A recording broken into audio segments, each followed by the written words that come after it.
to write the formula. So to write the formula, we need to first put down the ions and then figure out how they go together. So what does a sodium ion look like? Na with a charge of +1, right? What about a sulfate ion? What does that look like? Yeah, SO4 minus 2.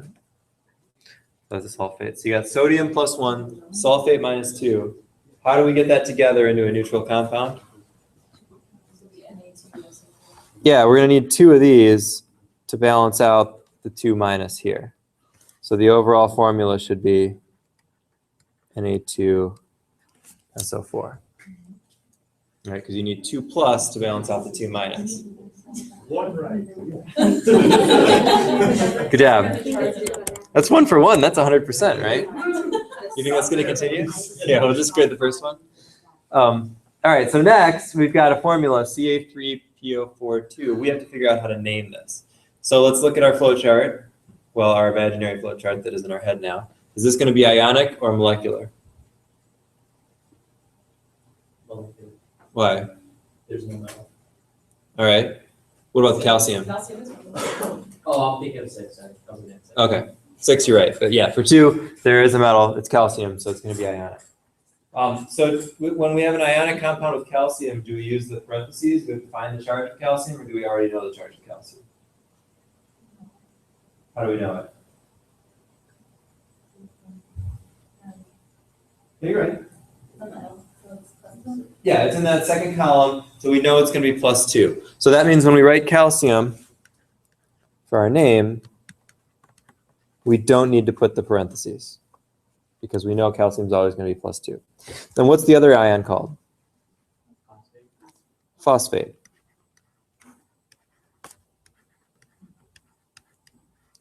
All right, so that one's calcium phosphate. Okay, number 3. Same question, ionic or molecular? Wait, what about the 2 outside the parentheses? That tells us there are 2 phosphates for every 3 calcium in the formula, but that doesn't affect the name. The reason it doesn't affect the name is because there is no other possible way to make a compound of calcium and phosphate other than that one. So we don't need to specify numbers of things. That's the only possible calcium phosphate we can write where the charges are balanced. Same thing with the boxes, cobalt, sulfur. All right, so this one's going to be a cobalt sulfate, but do we need to specify the charge or not? Yeah, we do, because cobalt's a transition metal. Right? So we've got cobalt something sulfate.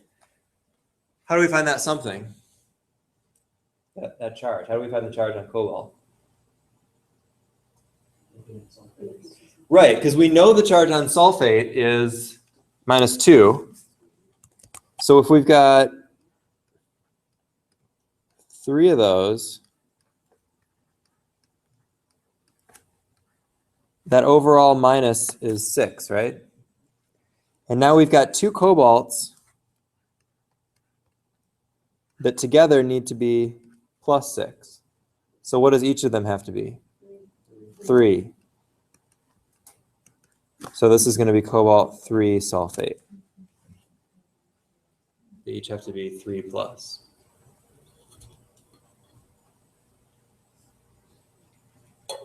All right, number 4, ionic or molecular? Molecular, no metals here. So how do we name that one?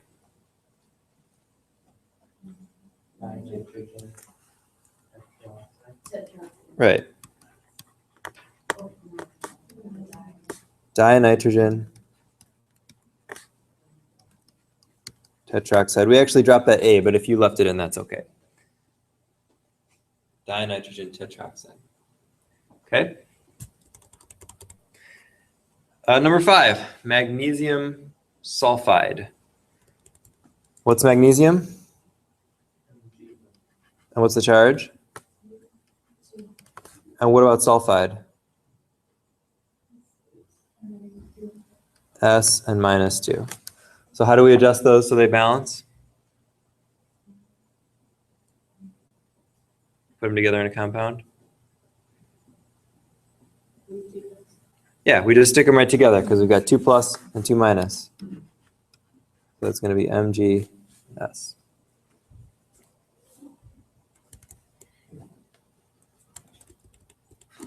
Okay, sulfur trioxide. That's going to be ionic or molecular. I guess it doesn't really matter because we don't have to give the name. These are probably easiest to go from the name to the compound because it tells you exactly how much of everything you have. Sulfur is S, oxygen is O, and we know that there's 3 of them. So it's SO3. All right, aluminum iodide. That one's tricky. This one's tough, right? Yeah, because iodine actually is 7. So what's the charge on iodide? 1 Minus 1. And what's the charge on aluminum? Plus 3. So how do we have to adjust that to get the overall neutral? Right, we need 3 of the 1 minus iodides here. So ALI3. And we've got 3 plus, 3 minus, it balances out. Okay, number 8, ionic or molecular? Ionic, you got that potassium there. Is it have the parentheses? No, potassium's always what? Plus 1, right? So what do we call this? Potassium bicarbonate.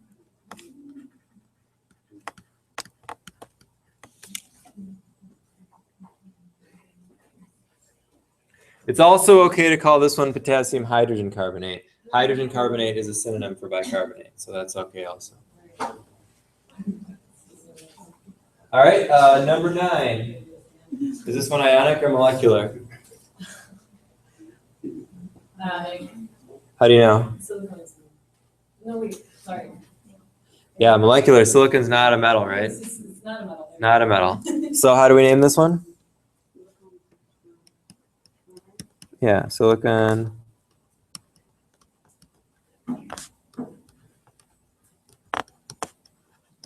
Tetrachloride. Good.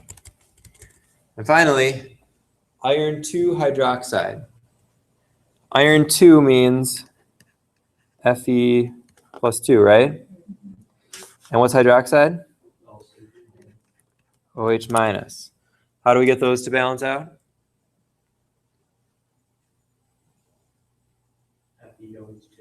Yeah, we need 2 of these, 2 minuses to balance the 2 plus. So that compound will look like FeOH2. You need the parentheses, otherwise it just looks like you've got 2 hydrogens. You're not getting partial credit on these, are you?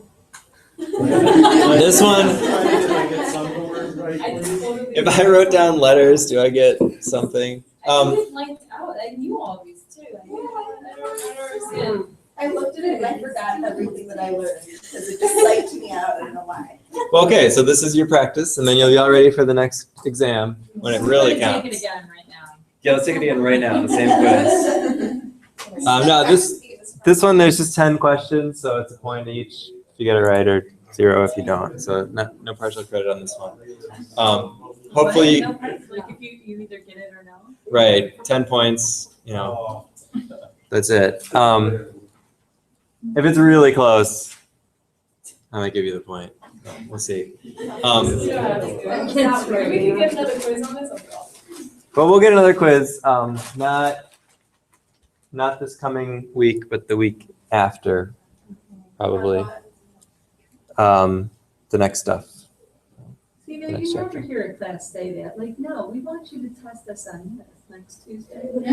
Right. We want to Let's do do the it. same thing again. We want to do it over. Yeah.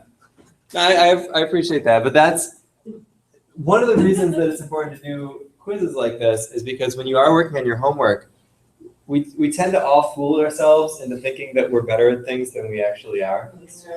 You know, I mean, it's just natural. You do your homework, you look at the answers as you do each problem, and you go, oh yeah, I get this. I kind of get where that's coming from. And so you get the sense of like, yeah, I pretty much get this. I've got it. But then when you're really forced to put away all the help and like just actually do it with nothing else, it's a different situation. And so the cure for that, not the cure, but the thing that helps with that is when you're doing your homework, at first, do it like you normally do it, where you've got your books and you're looking stuff up and you're looking at the answers. And then for the last, I don't know, 10 questions or 20 questions or whatever, put everything aside and say, all right, can I do this entirely on my own as though I'm sitting there doing a quiz? And do I get it right? Not am I close and I sort of get it, but do I actually get this right every single time? And if you're not getting it right, when you try that, then you know you've got a little more work to do, because that's probably how it's going to go in the quiz. Right. Now, there's always the extra kind of anxiety or getting psyched out, like you said, of actually sitting down and doing the quiz.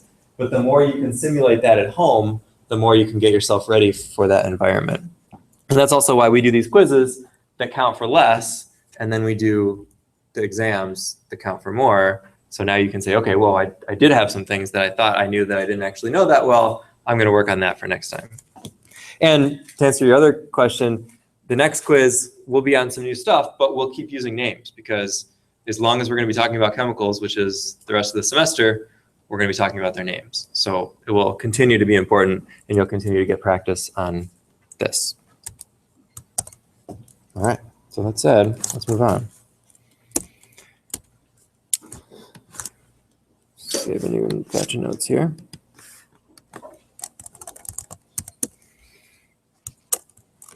All right, next chapter, which we're now 2 chapters off of the old edition. So depending on which one you're using, the new edition, we're in chapter 7, the old edition, we're in chapter 5. But it's talking about chemical quantities and reactions. I think it's the same title in both editions. And the chapter's basically the same in both. It is the same in both editions.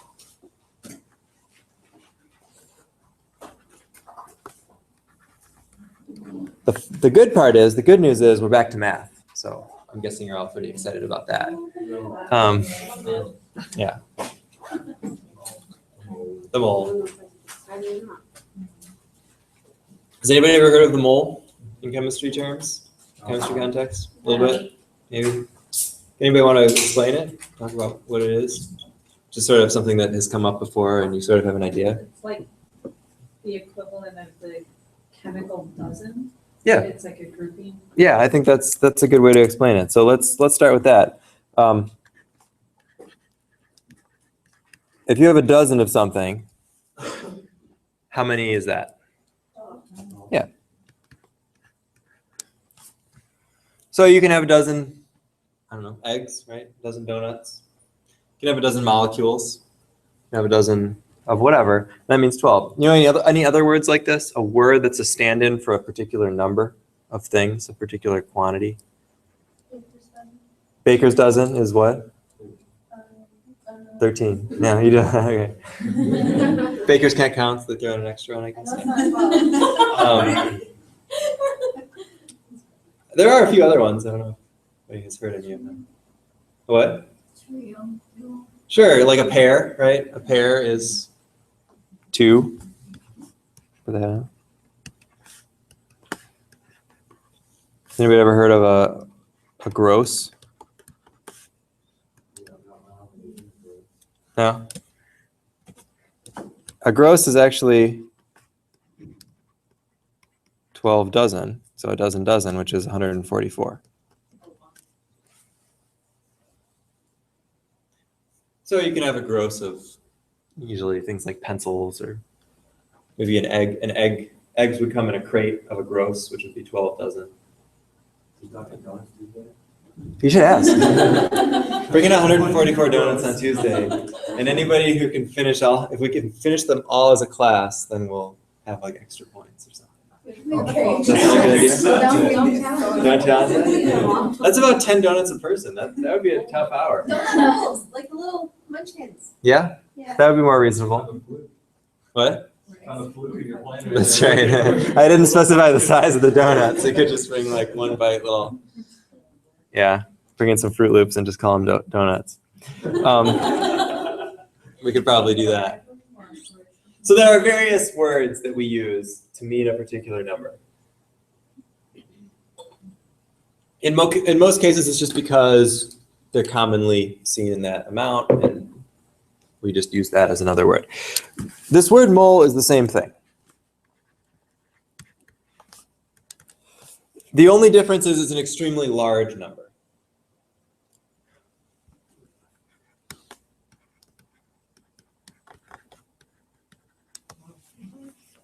An enormous number, an unimaginably large number.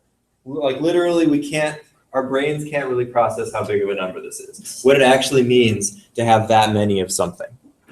Because even though that's a decimal, it's a count, it's a number, and it's a 6 with 23 zeros behind it. So it goes 6, 0, 2, and then 21 more zeros. Right. That's an enormous number. That's a ridiculous number. I mean, we don't even really have a sense of what a billion is, if you think about it. How big that is not something we can really experience. And this is many, many, many, many thousands of times more than that. So this number is tricky for people because, first of all, it's usually written in scientific notation, which is always a little bit different. And also, it's just not a number that we can get our hands on, we can really see. But a number that big is really, really helpful in one situation, and that is when you're dealing with extremely tiny things. So if we want to count, say, atoms, we cannot count atoms on our normal counting scales because they're too small. We can't take little tweezers and pick out individual atoms if we want to do a chemical reaction. They're just too small. Well, I guess we have instruments that can do that now, but realistically, they're just too small. We can't have a dozen atoms. We can't have a gross of atoms. It's just, I mean, we can't deal with that small of a quantity of something that's that small. But we can deal with 6.02 times 10 to the 23rd atoms. That's a number that starts to bring the size of an atom up to our physical scale that we can experience.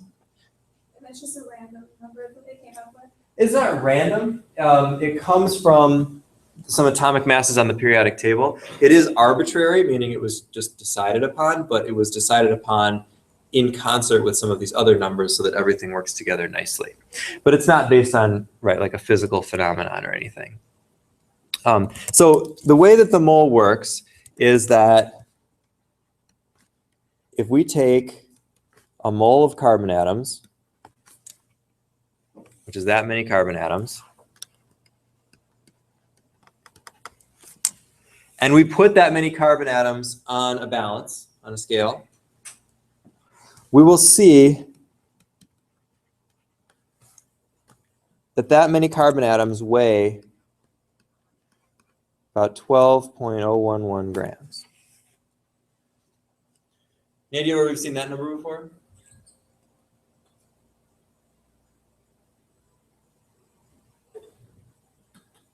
The atomic mass. Yeah, that's the atomic mass of carbon.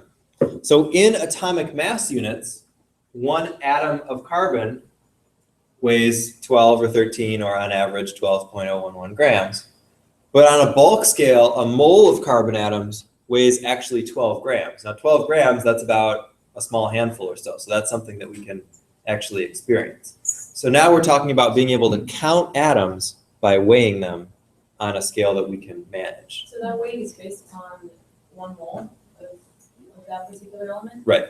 Okay, so it's not like one, that's what I figured though. Yeah. It just seems like. So it's a particular amount of that element, those atoms. This is a really powerful idea because we can now actually deal with things that are small and we can count them. A good analogy to this, I think, is if you've ever seen, you ever go to like a big candy store and they have this huge thing in the front of the store and it's filled with jelly beans and it says like, guess how many jelly beans are in this massive thing, and you can guess and then you win jelly beans and diabetes, I assume, presumably. But if you guess how many are in these, so you think that they actually have staff members at night that take this thing down and count every jelly bean to see who wins? No, they weigh it. You weigh one jelly bean, you weigh all the jelly beans, you divide, and you know how many are there. So we can use weighing to count things. We usually don't think about it that way, but we can use weighing to count things if we know how much each individual thing weighs. And in the case of atoms, we know that from the atomic mass and the molar mass. So the atomic mass is the mass of an atom, which we've already talked about. The molar mass is the mass of 1 mole. And the only difference between those two numbers is the units. So the atomic mass is in AMUs, atomic mass units, these tiny little numbers, tiny little units. And the molar mass is in grams, which we can measure easily on our scales. So there's no connection between, or the atomic weight is always going to be the molar mass? Right. Yeah. So we can do some interesting calculations with this. Just to start with something that we're more familiar with, let's go back to dozens. So let's say we have 2 donuts, a reasonable number of donuts. You can eat 2 donuts. Is that not reasonable for you? Need a little more. A little more? All right. 2 donuts is a reasonable amount of donuts for some people who only like donuts a little bit. Is that fair? I guess. What's the most donuts you've ever eaten at once? Anybody want to share? No one wants 4 or to share. 5. Donuts. 4 or 5? Yeah, I don't eat sweets anymore, but still, 2 donuts isn't enough if I'm gonna eat some donuts. You're gonna eat some donuts. You might as well eat some donuts. Yeah. Yeah. I guess it depends on the donuts. Like Krispy Kremes or something are small, you can really kind of pack those in. Yeah.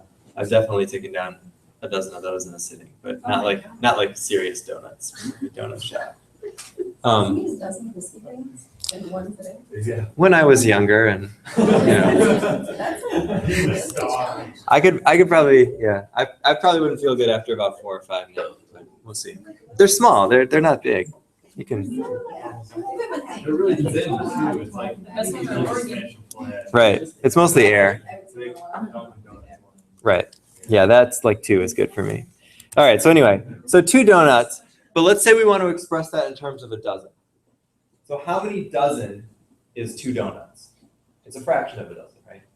We can figure that out by a conversion. So we can say 2 donuts times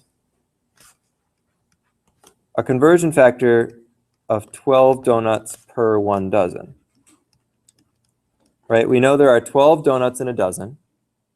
So we can multiply our 2 donuts by this conversion factor, cancel our donuts, end up with dozens, and we get a sixth of a dozen, which is point 0.167 or so dozen. So we can express fractions of these quantities is the point of this, because we're going to do this with moles next. Similarly, if we had, let's say, 30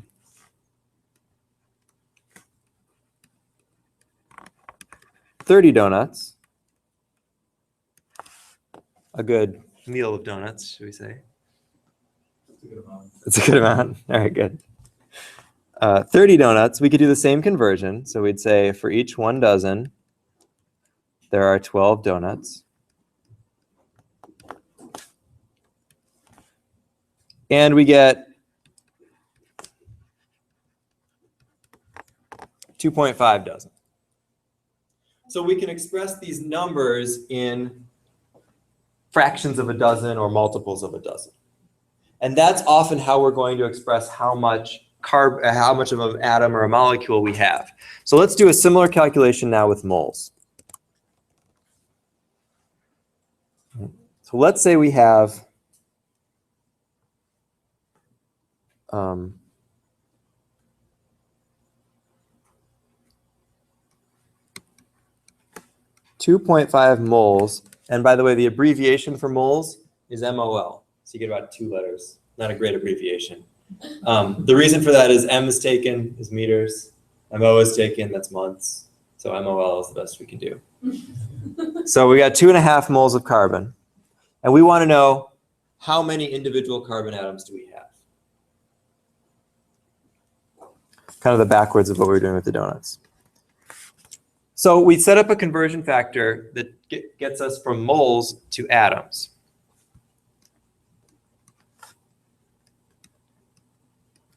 How many atoms are in a mole? Yeah, the same number of everything that's in a mole.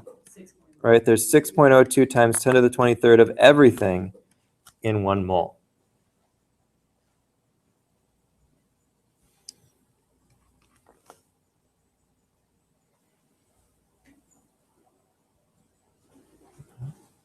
So that's about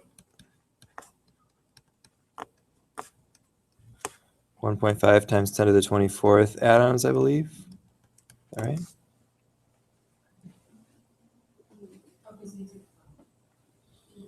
So in this way, we get the number of things in a mole, the number of atoms in one mole. How did we get to 24? Hmm? How did we get to 24? How do you figure that out on a calculator like this?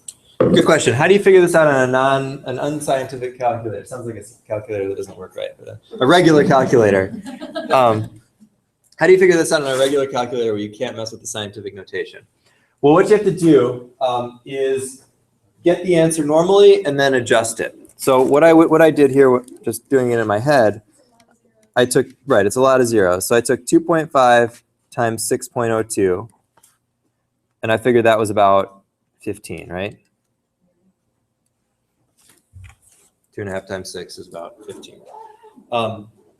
15 point something, whatever, it's 15. So the answer to this would really be 15 times 10 to the 23rd. But that's not usually how we report scientific notation. Scientific notation should have one number before the decimal place.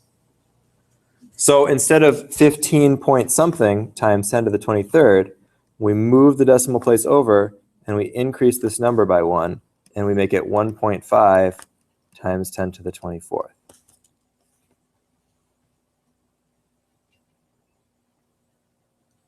Now, what? Right, so I moved the decimal over, so I had to increase the exponent on the 10, to basically saying another 0, another decimal place. Now, if we're doing problems in class or on a quiz or on an exam, and you're calculating out an answer, and you want to leave it 15 times 10 to the 23rd, that's fine. I don't have any problem with that. But if you see an answer like on a multiple choice, it probably won't be left like that. It'll probably be converted. So you should have at least a sense of how to do that, or get a scientific calculator or graphing calculator. I don't know if people, does anybody have a scientific or graphing calculator with them that I can demonstrate something? All right, so if you have a scientific or a graphing calculator,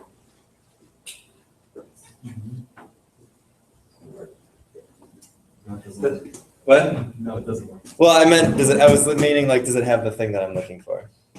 So let me show you this. How to deal with scientific notation on these things.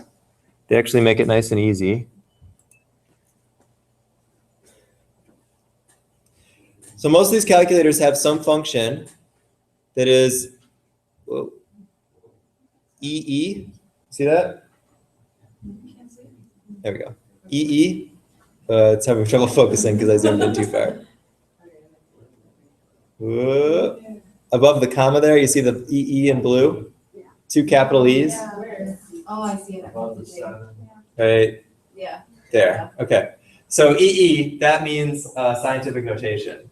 And the way you use it, so like for what we're just doing, we would say 6.02 EE 23rd. That means 6.02 times 10 to the 23rd. So if we take that and we multiply it by like 2.5, like we were just doing, we could see 1.5 times 10 to the 24th. That's what that little E is. And most regular scientific calculators have that too. You don't need a graphing calculator. We'll just look for that little EE. It's not, where's the other E? It's not like the exponential E, right? The E to the X, like for logs, that kind of stuff. It's not the exponential E. It's not the constant E. It's the capital EE is usually how they code that. That's the best way to use that, because otherwise, if you actually do times 10 to the 20, whatever, that can get screwed up with the order of operations. So say it again, Let's you go. hit 6.02 and then you hit the EE key. And then just the exponent. You don't need the 10. But you didn't have to hit time, and then you hit that then times. Then whatever you want to do the math with it, you do the math with it. Yeah. So no matter what, as long as we do that E, we don't need parentheses then? Right. You shouldn't need parentheses when you do the E. So for in my case, I Right. would have to just. So you move it figure out over. when- Right. You move the decimal place over. And this is going to be a pretty small percentage of our calculations.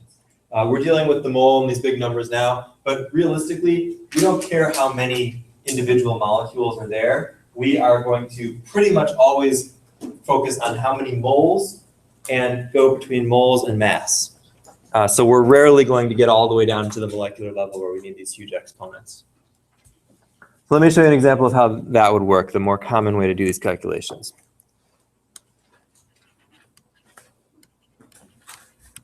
All right, so let's say for a calculation, we're going to talk about how to do these kinds of chemical equations and all the stuff that we are going to need to do in lab. Let's say we need 2.5 moles of iron.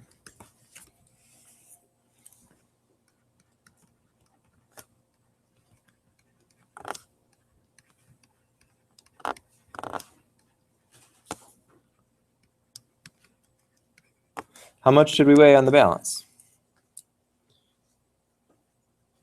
This question is one that's going to come up a lot, especially in lab work. The 2.5 moles is a really important quantity because that's a count. That's a count of individual iron atoms. It's a huge number because it's 2.5 times that big number, but it's a count of iron atoms. So we're saying we want to count this number of iron atoms. How much do we weigh to get that precise count? When we actually do the calculation, it's no different from any other conversion that we did back in chapter 2. We take 2.5 moles of iron, and then we want to multiply it by a factor that tells us how many grams of iron are in 1 mole. How do we find that number? How many grams are in a mole? Right, we use the atomic mass or the molar mass on the periodic table. So in this case, it's about 55.8.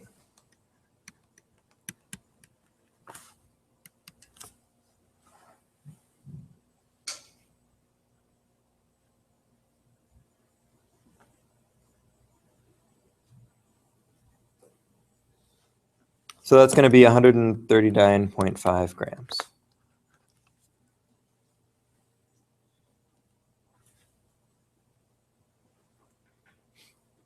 So now we know if we go to the balance and we weigh out 139.5 grams of iron, which, easy enough to do, that we have exactly 2.5 moles.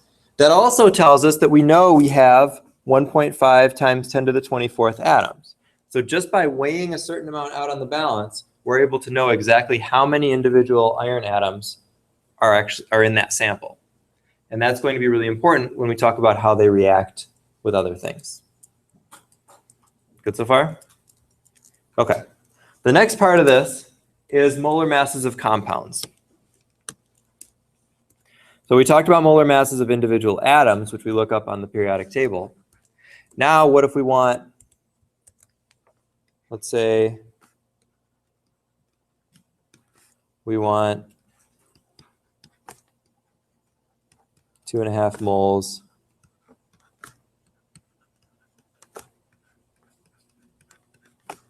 of iron 2 sulfate.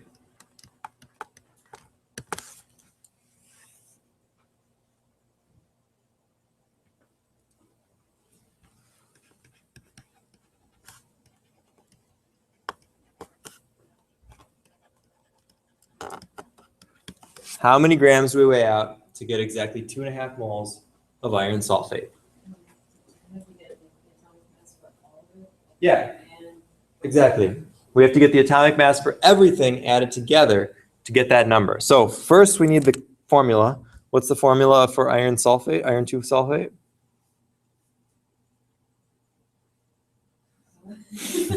See why this keeps coming up, right? You get that part wrong, Yeah. you'll get the whole thing wrong. Right, so if you get the formula wrong from the name, you get the whole thing wrong.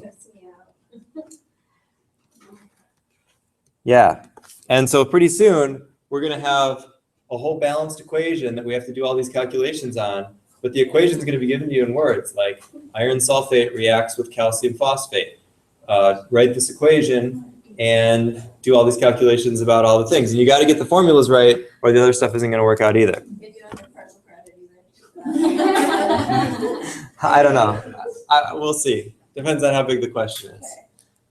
Why don't you just get it right and then you don't have to worry about it, partial credit, right? So here's our iron sulfate. To get the molar mass, what we call the molar mass or the molecular weight,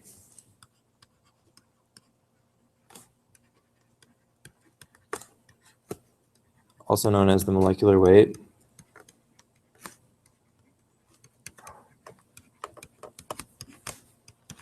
we add up all the individual atomic masses. So it's going to look like iron, mass of iron, times mass of sulfur, times 4 masses of oxygen. Okay, we actually put some numbers down there. That's going to be 56, 32, and this is going to be 16 times 4 for the 4 oxygens. Whoops, and that shouldn't be multiplied, that should be added. We're adding them all together.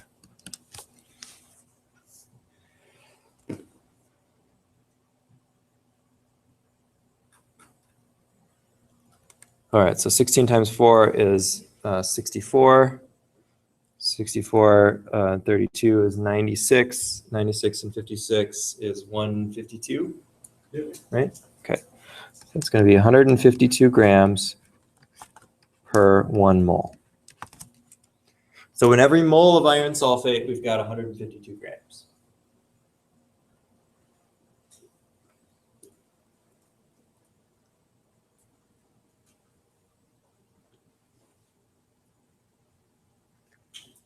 All right. Now we can proceed and do this just like we did with the carbon or the iron. So we can say 2.5 moles of iron, and we can multiply it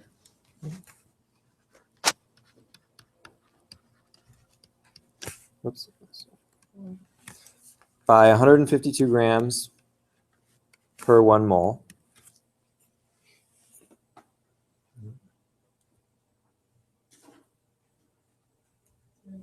What do we get for that one? 380. 380.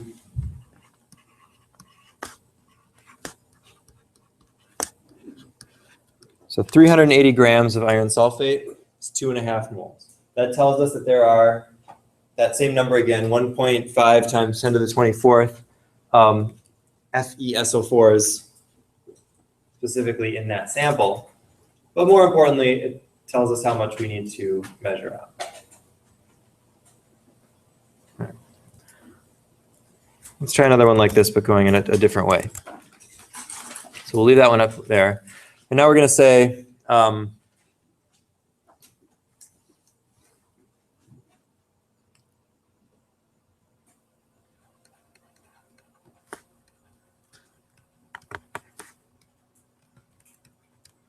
many moles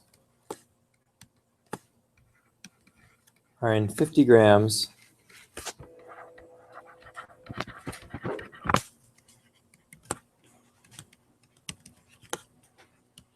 of carbon dioxide? So we've got grams. Now we want to get to moles. It's still just a conversion like before. See if you can set this one up this time. So you're going to need that molar mass to get the grams per mole of carbon dioxide. And then you'll set it up similarly to what we just did, but pay attention to your units and try to get your units to cancel. Take a couple minutes to try that, and we'll look at it together.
Okay, we got a 1.14. We get something similar?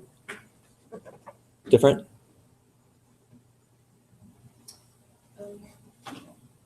I don't know what the answer is, so. I got something to, maybe I did it wrong. but- Okay, what'd you get?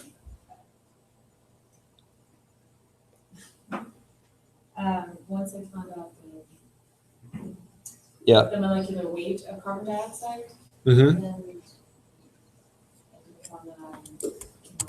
I got basically 2.2 times 10 to the third, which is 2,000. Yeah, that seems a little big. Okay, let's go through it and see. So what did you get for the molecular weight or the molar mass of carbon dioxide? So carbon is 12, Mm-hmm. and then 2 oxygens, which is Yep. 5, is 16 each. So Yep. it's all in total is 44 grams. So 44 grams per mole. 44 grams in 1 mole. Yeah?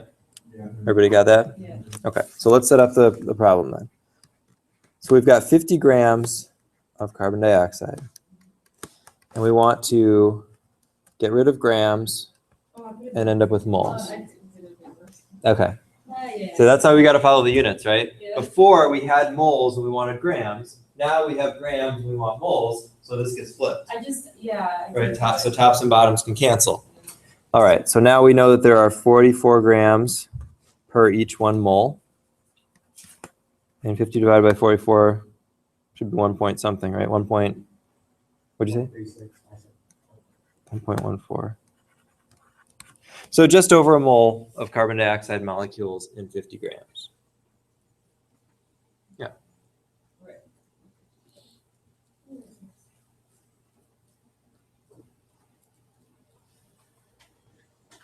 See how that works? Mhm.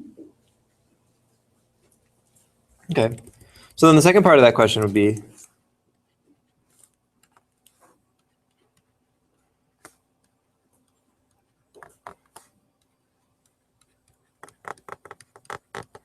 how many molecules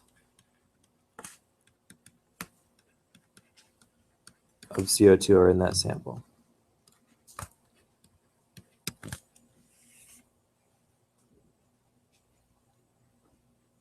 How do you think you do that one?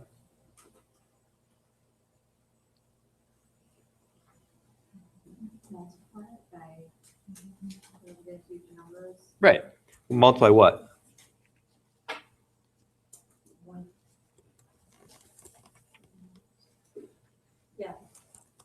1.14 times 6.02 times 22. Right. So 1.14 moles times the number of molecules per mole, which is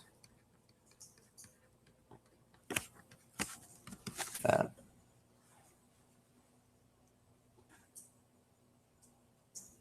6.86 times 10 to the 20.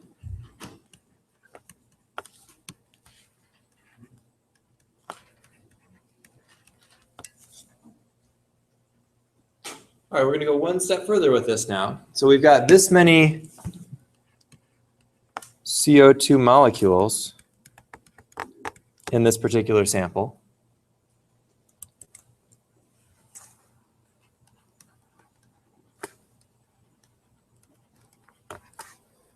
How many oxygen atoms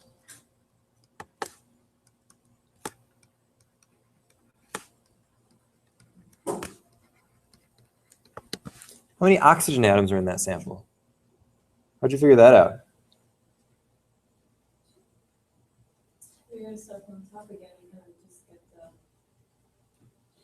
the mass of the oxygen. You- 2/3 of them are. Yeah, you can't quite start from the top because the initial quantity is of carbon dioxide. So we can't just put in a different mass in there.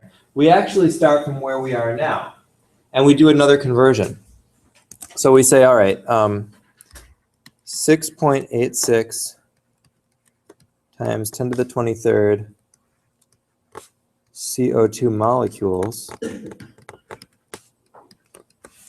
times, now we want to know the number of oxygen atoms per CO2 molecule. So how many oxygen atoms are in each CO2 molecule?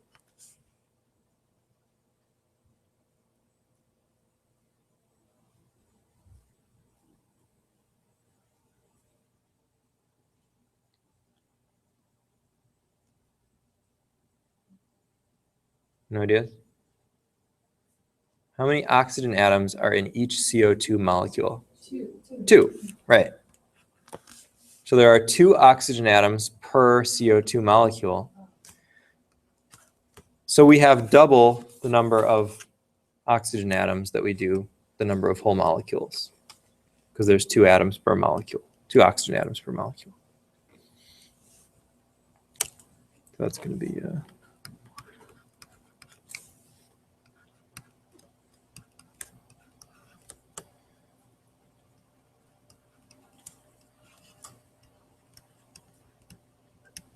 1.37 times 10 to the 24th oxygen atoms.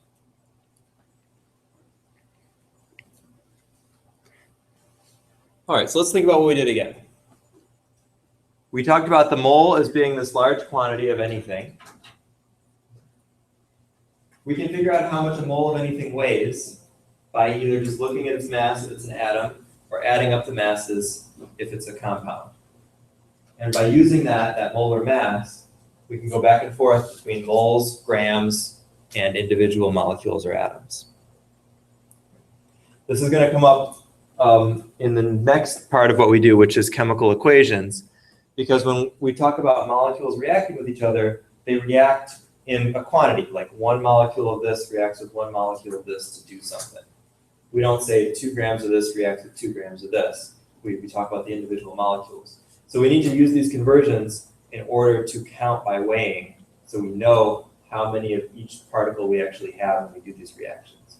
So we'll get into that next week. All good? Yeah. Maybe? Yes. So excited about it. All right, practice these conversions in the meantime, or brush up on the naming, and we'll go on from here.